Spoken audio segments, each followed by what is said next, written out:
Gecko Moria resmi dikonfirmasi masih hidup dan berhasil kabur dengan selamat dari BF Island di manga One Piece chapter 1126. Dengan adanya fakta ini, maka bisa kita simpulkan kalau kekuatan buah iblisnya tidak atau belum diambil oleh Kurohige. Dengan begitu, kita kemudian bisa berasumsi kalau kekuatan buah iblis Kage Kage no Mi-nya Gecko Moria sejak awal memang tidak ada di dalam rencana besarnya Kurohige. Dengan artian, Kurohige memang sama sekali tidak pernah ada niatan untuk menghidupkan orang mati. Lagi pula, syarat dan ketentuan untuk menghidupkan orang kuat yang sudah mati menggunakan Kage Kage no Mi cukup belibet. Pertama, kondisi badan si mayat harus dibuat utuh lagi. Kedua, harus mencuri bayangan dari orang yang kekuatannya paling tidak setara agar kekuatan si mayat setelah dibangkitkan bisa optimal. Jadi semisal ingin menghidupkan sosok bajak laut sekuat Rocks the Sabex, maka paling tidak dibutuhkan bayangannya Kaido, Shanks, Luffy, Akainu, atau mungkin malah Monkey D. God. Maka dari itu, menurut saya wajar kalau Kurohige sama sekali tidak melirik kekuatan buah iblisnya Gecko Moria tersebut.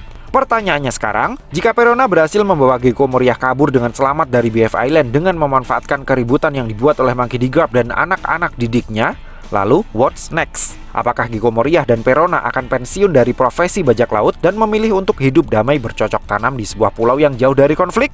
Terus terang, saya sangat meragukan hal itu karena faktanya Moria pernah bangkrut habis-habisan setelah seluruh anak buahnya dihabisi oleh Kaido. Tetapi 30 tahunan kemudian dia sudah punya pasukan lagi dan bahkan menjadi seorang Shichibukai. Apalagi jika melihat alasan Gecko Moria melabrak Kurohige di markasnya dengan pasukan yang seadanya yang hanya karena dia ingin menyelamatkan Absalom. Itu membuktikan kalau Moria sangat care dengan para nakamanya. Dengan sudah terkonfirmasi kalau Absalom mati di tangan bajak laut Kurohige, karena di chapter 925 Moria sudah melihat sendiri kalau kekuatan buah iblisnya Absalom sudah dipakai oleh Shiryu, Moria pasti akan menyusun rencana lagi untuk membalas dendam. Oleh karena yang dia punya hanyalah kekuatan buah iblis Kage Kage no Mi, maka satu-satunya rencana paling masuk akal yang mungkin bisa dia lakukan hanyalah mencuri bayangan orang kuat untuk menghidupkan sosok orang kuat yang sudah meninggal. Dan jika memang itu rencananya, maka kebetulan sekali ada berita lelayu dari BF Island yang mungkin bisa dia manfaatkan. Seperti yang Kurohige katakan pada manga One Piece chapter 1059, cara dia bisa menjadi penguasa di BF Island adalah dengan mengkudeta penguasa sebelumnya yang bernama Ochoku, yang merupakan salah satu mantan anggota kelompok bajak laut Rocks yang legendaris dalam sebuah kejadian yang kemudian dikenal sebagai Rocky Port Incident.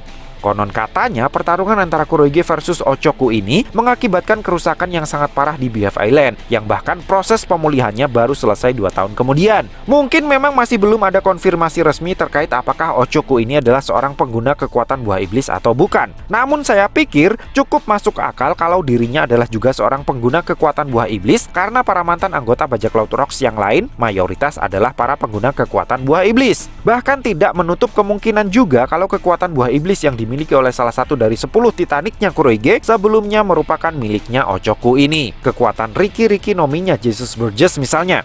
Tapi kan Burgess baru mendapatkan kekuatan buah iblis tersebut setelah time skip, setelah dia gagal mendapatkan Mera no Mi dan Gomu no Mi dari Dressrosa. Nah itu dia, cara Kurohige mengekstrak kekuatan buah iblis dari tubuh seorang diffuser sampai saat ini kan masih menjadi misteri. Namun saya curiga Kurohige bisa mengekstrak kekuatan seorang diffuser untuk kemudian mengubahnya ke bentuk sebutir buah iblis lagi yang kemudian bisa dimakan sewaktu-waktu atau dijual jika sedang butuh uang. Tapi saya yakin Kurohige nggak akan pernah sampai kesulitan keuangan lagi deh. Soalnya dia sudah pakai lampu sensor solar tenaga matahari yang bisa nyala otomatis setelah gelap dan bisa mengisi daya sendiri karena menggunakan teknologi solar cell. Jadinya sudah tidak butuh aliran listrik dari PLN lagi untuk membuat seluruh BF Island terang benderang di malam hari. Kalau pingin hemat listrik seperti Kurohige, bisa langsung beli melalui YouTube Shopping ya. Balik lagi ke soal. Teori ini diperkuat dengan pernyataan Kurohige saat di Winter Island setelah Trafalgar Law berhasil dia kalahkan di manga One Piece chapter 1081.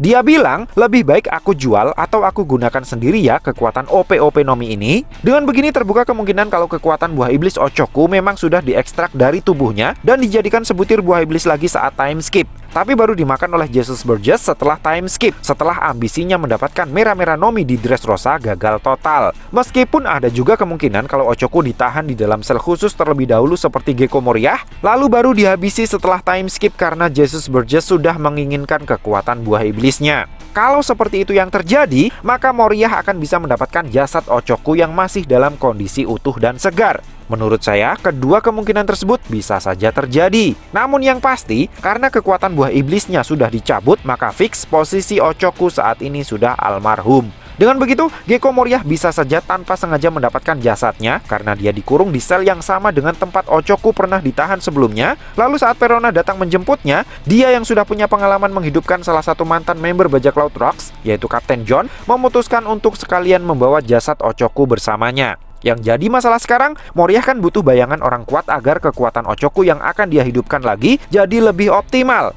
Kira-kira bayangan siapa yang bisa dia ambil ya? Nah, fakta menariknya, di Vivre Card Databook yang rilis bulan September 2024, dalam salah satu datanya bagi, terdapat sketsa awal dari Cross Guild. Dalam sketsa tersebut, selain bagi, Krokodil, dan Mihawk, terlihat juga ada mukanya si putri hantu Perona.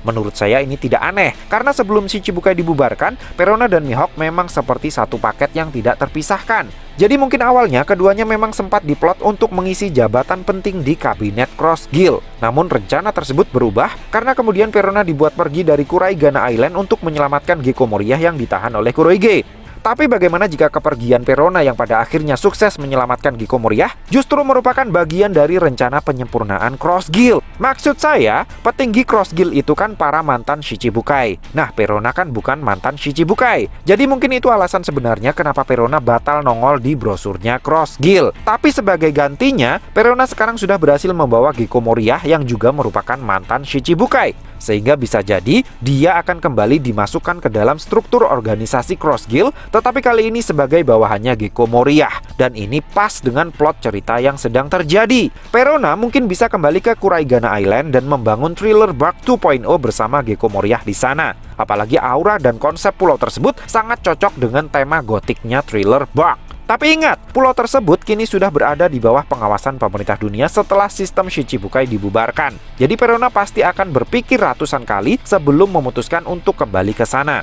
Nah, karena Perona sudah 2 tahunan tinggal bersama dengan Dracul Mihawk, kemungkinan besar orang pertama yang akan dicari oleh Perona untuk dimintai pertolongan setelah kabur dari BF Island adalah dia. Terlebih lagi, Perona dan Moria kan bikin masalah dengan seorang Yonko. Jadi dia pasti akan mencari perlindungan di kelompok yang paling tidak powernya setara lah. Maka pas sekali kalau kemudian dia akan membawa Gecko Moria ke tempatnya Cross Guild. Dan status Moria yang juga merupakan mantan Shichibukai membuat Bagi memposisikannya sebagai salah satu petinggi Cross Guild juga, setara dengan Dracul Mihawk dan Sir Crocodile. Setelah bergabung dengan Cross Guild inilah rencana Gecko Moria untuk membangkitkan kembali Ochoku baru akan bisa terlaksana. Di mana salah satu pikiran liar saya berkata, Moria akan menggunakan bayangannya Mihawk untuk membangkitkan mantan anggota bajak laut Rocks tersebut.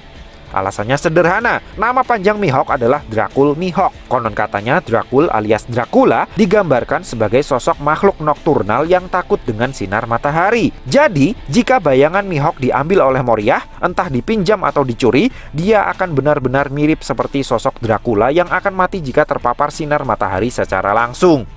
So, piye menurutmu cah? Terima kasih sudah mampir ke channel kami. Jangan lupa like, share, dan subscribe jika menurut kalian video-video kami cukup menarik untuk ditonton. Sampai ketemu lagi dalam video kami yang berikutnya, and matur nuwun.